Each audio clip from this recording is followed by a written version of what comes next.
धर्म करने की।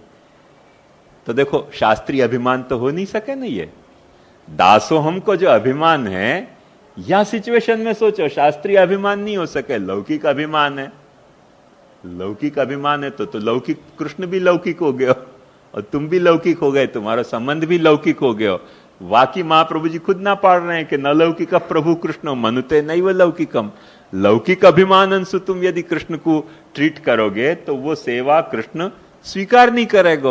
और तुमने अपने आप को कृष्ण को लौकिक दास मान्यो तो तुम्हारे को दासत्व तुम्हारा स्वीकार्य नहीं है और कृष्ण अपना स्वामित्व नहीं तुम्हारे साथ जताएगो।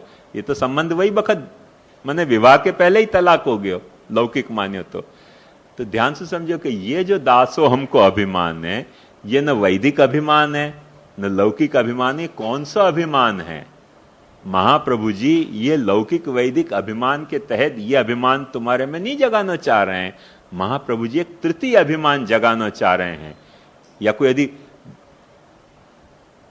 मने कोई शब्द घड़नो हो अपने को तो अपन यूं कह सकें कि ये कोई जात को आध्यात्मिक आधिदैविक अभिमान है।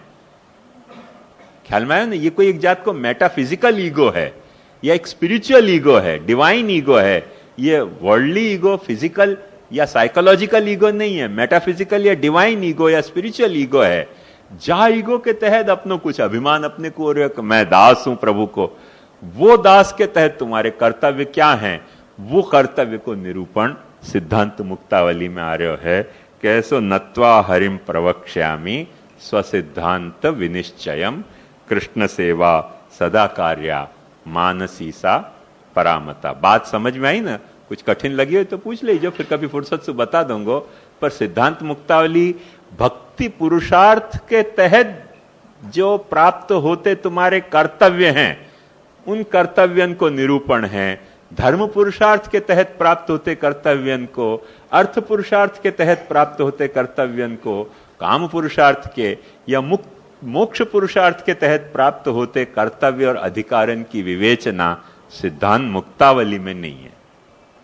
यह बात अपने को एकदम साफ समझ जाए तो सिद्धांत मुक्तावली पहनने लायक अपनो ये गला बनेगो। और नहीं तो ये सिद्धांत जैसे ये दो कंठी अपन पहन रहे हैं ना, ऐसे एक सिद्धांत मुक्तावली की भी तो कंठी महाप्रभु जी अपने को पहराना चाह रहे हो गला में। और वो गला में कंठी अपन कौन से अभिमान से पहनेंगे? लौकिक अभिमान के तहत नहीं, शास्त्रीय अभिमान के तहत नहीं, ये कोई आधिदैविक या आध्यात्मिक अभिमान के तहत, एक तात्विक अभिमान के तहत। और वो तात्विक अभिमान का मतलब क्या कि आत्म परमात्म के जो संबंध हैं अपने, कि यो यदंशः सतम भजेत, जो जाको अंश है वाकु वाको भजन करनो उतनो जरूरी है। जैसे सूरज को अंश पृथ्वी है तो पृथ्वी सूरज को चक्कर काटे, सूरज के अंश सारे जो हैं वो ग्रह हैं तो वो ग्रह कैसे सूरज को चक्कर काट रहे हैं। ऐसे यदि अपन भगवद अंश होए, ये अभिमान अपने भीतर जगतो होए कि मैं भगवान को अंश हूं, मैं कृष्ण को अंश हूं, मैं कृष्ण को कृष्णात्मक, ध्यान से समझो, पुरुषोत्तमात्मक अंश हूं। जो यमुनाष्टक के तहत मैंने सर्वोत्तम के तहत और स्फुरत कृष्ण प्रेमामृत के तहत तुमको बतायो कि मैं पुरुषोत्तम को पुरुषोत्तमात्मक अंश हूं। ऐसा तुम्हारे भीतर अभिमान जगतो होए बस तो तुम्हारो कर्तव्य प्राप्त हो रहे है। वह अभिमान वह अधिकार के तहत कि तो फिर तुमको कृष्ण सेवा करनी चाहिए। कृष्ण सेवा नत्वा हरिम प्रवक्ष्यामि स्वसिद्धांत विनिश्चयम। ये सिद्धांत को विनिश्चय ध्यान से समझो कि कृष्ण सेवा सदा कार्या मानसी सा परामता। या के लिए या में देखोगे ना जब पेज पे तो पहली जो आधी लाइन है वो स्वसिद्धांत विनिश्चयोपदेश है, माने अपने सिद्धांत के विनिश्चय को उपदेश है। विनिश्चय को मतलब क्या? विनिश्चय मतलब चय मतलब इकट्ठो करना, निश्चय मतलब बहुत अच्छी तरह से कोई चीज को इकट्ठी कर देनी। और वी वा में उपसर्ग लगना से विशेषता और प्रकट हो रही है। तो विशेषतया अच्छी तरह कोई चीज तुम्हारे सामने इकट्ठी करके यहां प्रस्तुत करी जा रही है। कौन सी चीज? ये चीज कि तुम्हारो कर्तव्य क्या है। यदि तुम्हारे भीतर भक्त होने को अभिमान है तो, भक्त होने को अभिमान नहीं है फिर पाછી बात ध्यान से समझो, तो ये कर्तव्य प्राप्त नहीं होगा। जैसे तुम्हारे में बाप होने को अभिमान नहीं है तो बाप होने को कर्तव्य नहीं प्राप्त होगा। अभिमान है तो कर्तव्य गले पतित ही है तुम्हारे, क्योंकि अभिमान तुमको अधिकार प्रदान करेगा और अधिकार कभी उत्तरदायित्व विहीन हो नहीं सके। जब भी अधिकार उत्तरदायित्व विहीन हुए है तब मने अपन गीता को दोहराना चाहते हैं तो यूं कह सकें कि यदा यदा ही धर्मस्य ग्लानिर्भवति भारत, धर्म की जब जब ग्लानि होवे, धर्म की ग्लानि को मतलब ही संक्षेप में समझ जाओ कि कर्तव्य विहीन अधिकार भोगने वाले पुरुष जब जब समाज में पैदा हो जाए हैं तब तब धर्म की ग्लानि हो जाए, तब तब भगवान को अवतीर्ण होना पड़े। इतना बड़ो लफड़ा है ये। कर्तव्य विहीन अधिकार को भोगने वाले पुरुषोत्तम जब पैदा हो जाए हैं फिर समाज में लफड़ा पैदा हो जाए और फिर भगवान को अवतीर्ण होना पड़ेगा, मारो इनको, सब असुरन को खत्म करो। ये कर्तव्य विहीन अधिकार को कैसे भोग रहे हैं? यदा यदा ही धर्मस्य ग्लानिर्भवति भारत अभ्युत्थानम अधर्मस्य, तब अधर्म को अभ्युत्थान हुए है। क्यों? अधर्म और कुछ है ही नहीं, अधिकार के अनुरूप कर्तव्य को नहीं निभाना ही अधर्म है। तुम्हारा अधिकार है, तुम अधिकार भोग रहे हो और तदनुरूप तुम कर्तव्य नहीं निभा रहे हो, बस यही अधर्म की सबसे पहली परिभाषा है। तुम अधिकार के अनुरूप अपने कर्तव्य को निभा रहे हो। सबसे धर्म की पहली परिभाषा यह है कि जो तुम अधिकार क्लेम कर रहे हो वह हिसाब से तुम्हारा कर्तव्य है कि नहीं। तुम विद्यार्थी को अधिकार क्लेम कर रहे हो, यही लिए परसों मैंने बात आपको सबको हाथ जोड़ के कही थी कि भाई यहां पढ़ने आना चाहते हो तो पढ़ने के भावना सुहाओ, प्रवचन सुनने की भावना से मत आओ, क्योंकि यहां जो है वो प्रवचन नहीं हो रहे हो, पढ़ाई हो रही है। तो अधिकार यदि ये अपना अभिमान रखते हो कि हमको पढ़ना है तो कर्तव्य फिर आपको निभाना पड़ेगा कि यहां आप सुनने की भावना से नहीं आओगे, पढ़ने की भावना से आओगे। ये और यदि यहां सुनने की भावना से आप आए तो आप महान अधार्मिक, घोर अधार्मिक, दाम्भिक, पापी, पतित जीव हो। ये बात समझ जाओ। क्योंकि आप अधिकार प्राप्त कर ले रहे हो यहां घुस के और कर्तव्य निभा नहीं रहे हो। तो सबसे पहली अधर्म की परिभाषा यहां से शुरू हो है कि आदमी कोई अधिकार भोगे और कर्तव्य नहीं निभा। भाई अधिकार भोगे तो यार कर्तव्य निभा, कर्तव्य नहीं निभाने तो कौन कह रहे हो कि अधिकार भोग? जाके शांति से घर में बैठ, टीवी देख, वीडियो देख, केबल पे कितने कितने अच्छे प्रोग्राम रिले हो रहे हैं, क्यों यहां आ रहे हो? ये पाप है, ध्यान से समझो बात को, यही पाप है, या के अलावा और कोई पाप हो ही नहीं सके। सो अधिकार अपने को मान दावा कर देना और कर्तव्य नहीं निभाना, ऐसे अपन दासो हमको अधिकार प्राप्त कर लें तुलसी समर्प के ठाकुर जी के यहाँ कि ये सब दास हैं, इनकी सबकी सही वैकुंठ में टिकट रिजर्व है। जादिन ये मरेंगे वादिन नित्य लीला लीन कहे जाएंगे, जादिन मरेंगे वादिन ऐसे गोलोकवासी कहे जाएंगे। अरे अभी जो टिकट रिजर्व कला ली, नालायक शर्म नहीं आई? शर्म आनी चाहिए थी।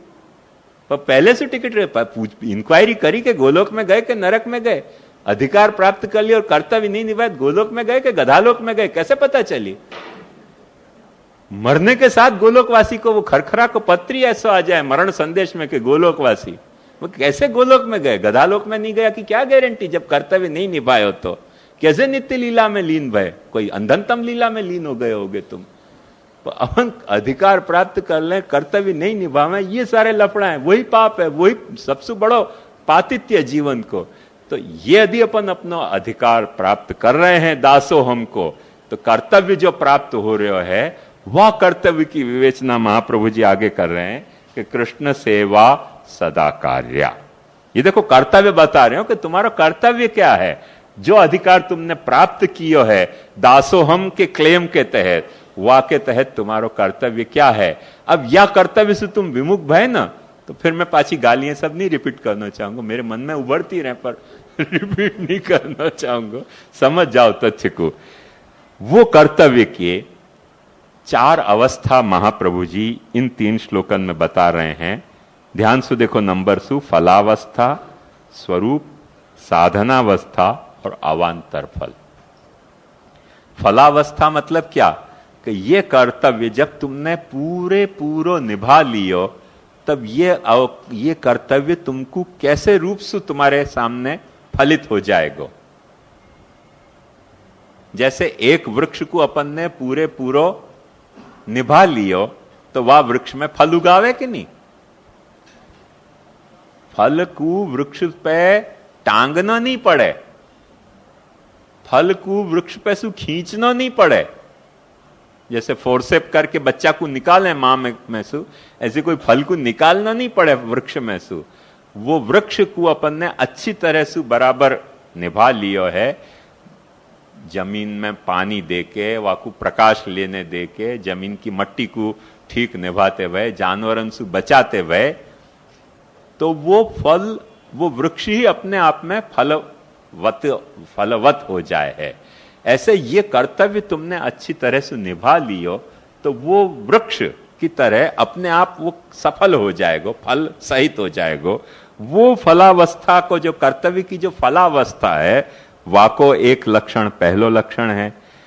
और वो फलावस्था तो जा बखत, क्योंकि विद्यापति ने बहुत सुंदर कही है कि समय पाही तरुवर फल रे कतसी चहुनीर। बहुत पानी रेड़ने से कोई वृक्ष पे फल नहीं आ जाए। हर वृक्ष फल प्रस्तुत करने के लिए एक अपना समय तो लेवे ही है। तो जो समय लेवे है उस पानी रेड़ने से जल्दी नहीं आ जाएगा, तो पर पानी रेड़ते रहना पड़ेगा धीरज के साथ, तब तक कि जब तक वृक्ष वह फल को देने के लिए सक्षम हो जाए। समय पाही तरुवर फल रे, समय पा के तरुवर जो है वो फलवान हो जाएगा। कत सींचहु नीर, कितनों भी नीर सींचो पहले वाके नहीं होएगो। तो ऐसे ही ये जो है वो कर्तव्य रूप, जो अपना कर्तव्य वो अपन निभाते रहेंगे तो एक वक्त वो फल दे देगा, तुमको फल प्रकट कर देगा। कर्तव्य ही, बाहर से कोई फल नहीं आएगा, पर वो फल रूप फलित नहीं हो रहे है, बाकी फलावस्था कर्तव्य की जब तक प्रकट नहीं हो रही है तब तक वाको स्वरूप क्या है। जैसे एक समझो कि कोई पेड़ आम को पेड़ है, कोई पेड़ जामुन को पेड़ है, कोई पेड़ जो है वो सफरचंद को पेड़ है, तो पेड़ पे वो फल उगे कि नहीं उगे, पर जो पेड़ को जानकार है वाके स्वरूप को देख के पहचान जाएगा कि नहीं कि ये आम को है। अब आम और केला के पेड़ को तो अपन देखते ही खटाक से पहचान सकें, पर जैसे आम और अशोक जिनके पत्ता एक जैसे हैं, लगभग एक जैसे पत्ता हैं, उनको भी जो पहचानने वाला है वो तो तुरंत पहचान जाएगा भाई ये अशोक को पेड़ है, ये आम को पेड़ नहीं है, ये आम को पेड़ है, ये अशोक को पेड़ नहीं है। कैसे पहचान गया? पत्ता तो दोनों के एक जैसे हैं। ऐसे ही केला जैसे पत्ता वाले और भी वृक्ष में हैं, तो उनको भी देख के जो जानकार है वो पहचान जाए कि ये केला को वृक्ष है, ये केला को वृक्ष नहीं है। वो वाको कोई स्वरूप है, समझ में? जैसे अपन गुजराती को देख के पहचान जाए गुजराती है, मराठी को देख के पहचान जाए मराठी है, बंगाली को देख के पहचान जाए बंगाली है, ऐसे कोई गौरांग महाप्रभु को देख के पहचान जाए गौरांग महाप्रभु है। तो वो एक स्वरूप है हर चीज को। तो वह स्वरूप के आधार पे अपन को जो है वो पहचान हो जाए कि ये है कौन भला। तो वो स्वरूप लक्षण आई ना बात समझ में? तो वो स्वरूप लक्षण एक चीज है। ऐसे ही बाकी साधनावस्था, किन तरह से कैसे साधन करें तो वाको वो स्वरूप निभे, और कैसे साधन नहीं करें तो वाको वो स्वरूप ही खंडित हो जाए। ख्याल में आयो?